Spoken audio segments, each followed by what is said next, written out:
Hello,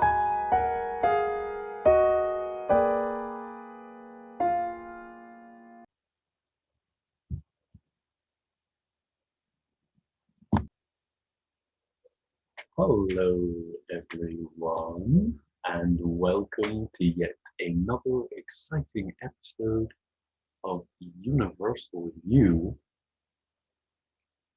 Today, we will be talking about yoga. Okay, I'm excited about this episode. Let's begin. The term yoga can be defined in a practice and a state of mind.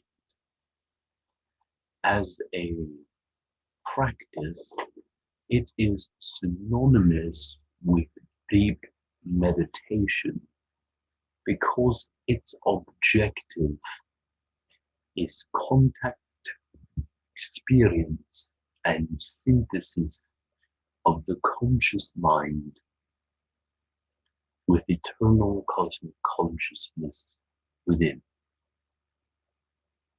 As a state of mind, yoga is an absolute state of consciousness.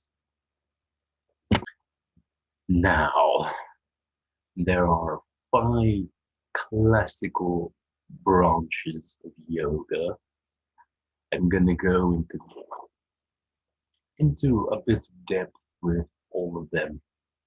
Let's start with the one you're probably most familiar with, and that's Hatha Yoga. Hatha Yoga uses physical gestures and postures for the psychostimulation of the chakras, which results in a mystical experience. With regard to Hatha Yoga, I suggest you check out the chakra series I did a bit earlier, just to give you a bit of insight on the chakras.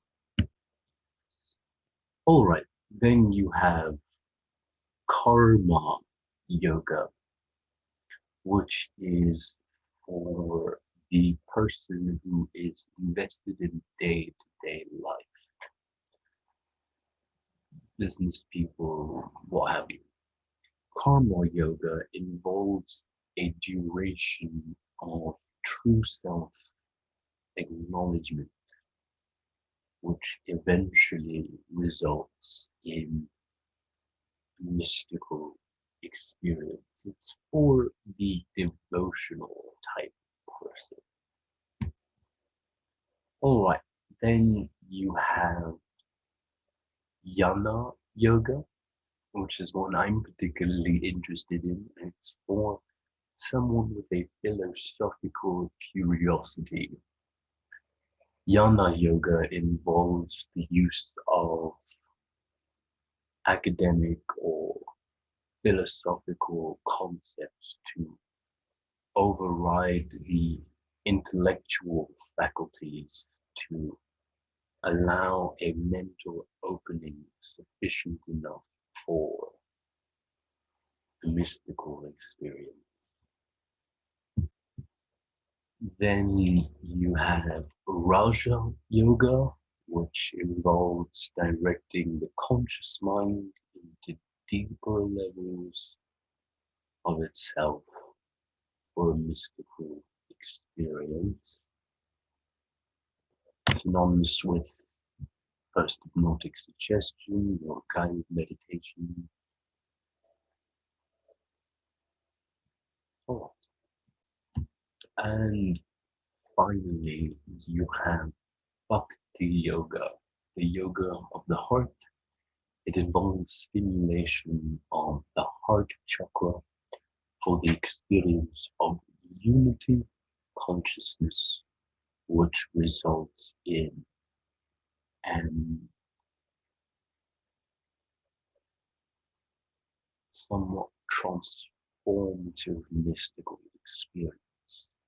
In terms of sacred geometry, this is interesting because the synonymous toroidal field and star tetrahedron occur at the heart chakra. If you were to look at the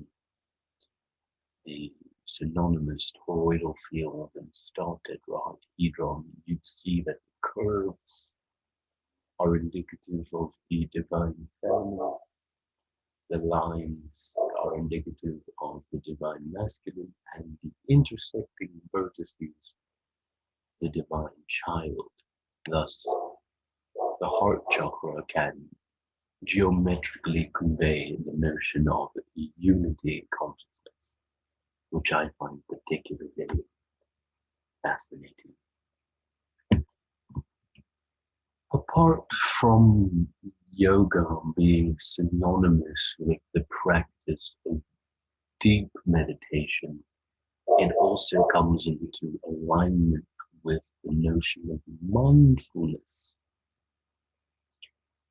Regarding enlightenment, mindfulness is the cause and the awareness is the effect. You practice the cause so the effect may arise in you. That being said, any practice that results in conscious synthesis with determined cosmic consciousness within could be considered a type of yoga. You can elect the practice that resonates the most with you. In my recent discoveries, I've come to the conclusion that ritual magic is somewhat similar to Hatha Yoga, and alchemy can also be considered a combination of Raja and the Hatha Yoga. My point is that you should approach the practice of yoga in terms of what resonates the most with you. In conclusion, the process of enlightenment is very personal, but the result remains the same, an absolute state of consciousness. And also, enjoy yourselves. Fun is fundamental. All right, thank you for watching. I'm considering doing an occult series. However, I would like to know from you guys if that's something you would be interested in watching. Please let me know in the comments if you like an occult series. If so, I'm going to probably pick it up with talismanic magic. This is something that I've experienced and I can validate that it works very, very well. But that depends on whether or not you want to watch that. And yeah, do all the other things like subscribe, Alright. Thank you for watching, and as always, love yourself.